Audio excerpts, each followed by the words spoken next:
খাস্তা মুচমুচে ফুলকো ফুলকো এরকম বেগুনি কার কার না ভালো লাগে? আমার তো মনে হয় সবারই ভালো লাগে।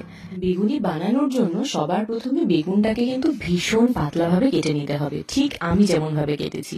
আমি কিন্তু খুব বেশি বড় সাইজের বেগুন নিইনি, আমি একটা ছোট গোল মতন বেগুন নিয়েছি, তোমরা যে কোনো বেগুন দিয়েই করতে পারো। এইবার একদম পারফেক্ট ব্যাটারটা কিভাবে তৈরি করব সেটা দেখে নিই চলো। নিয়েছি বেসন আর 1 চামচ কর্নফ্লাওয়ার, দিয়েছি সুজি, পোস্তদানা, কালো জিরে, স্বাদ মতো নুন, হলুদ। একদম খাস্তা বানানোর জন্য কিন্তু এইরকম বরফ ঠান্ডা জল দিয়ে ব্যাটারটাকে খুব ভালো করে মেখে নিতে হবে।